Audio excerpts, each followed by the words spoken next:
एक बार एक साधु अपने शिष्यों के साथ कहीं जा रहे थे।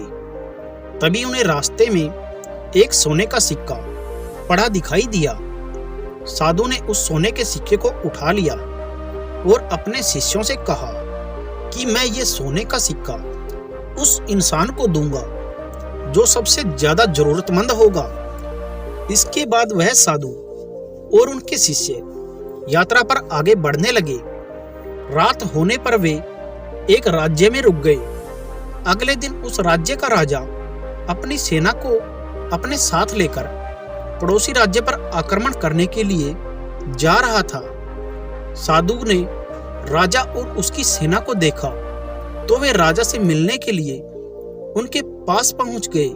मंत्री ने राजा को बताया कि एक साधु महाराज आपसे मिलना चाहते हैं। साधु के बारे में सुनने पर राजा अपने रथ से नीचे उतरा और साधु के सामने पहुंच गया। राजा ने साधु को प्रणाम किया। फिर साधु ने अपने पास रखा वह सोने का सिक्का राजा को दे दिया। राजा ने सिक्के को देखा तो उसे कुछ समझ नहीं आया। इसलिए राजा ने साधु से पूछा कि महाराज, आप ये सिक्का मुझे क्यों दे रहे हैं? इस पर साधु बोले कि मुझे ये सिक्का कल रास्ते में मिला था और मैंने उसी समय सोच लिया था कि इस सिक्के को मैं सबसे ज्यादा जरूरतमंद इंसान को ही दूंगा। राजा बोला कि महाराज, आपको कोई गलतफहमी हो रही है। मैं तो इस राज्य का राजा हूँ।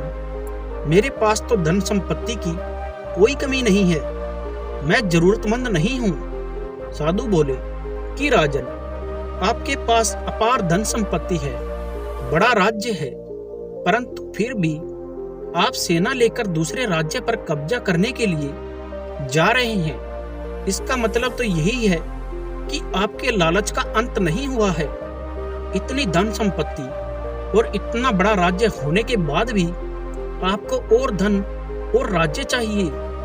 इसलिए मेरी नजर में तो आपसे ज्यादा जरूरतमंद इंसान कोई और नहीं हो सकता।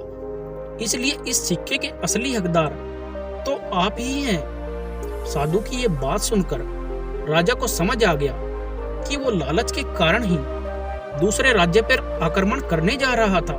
राजा साधु से बोला कि आपने मुझे मेरी गलती का एहसास करवाया है, मुझे क्षमा करें।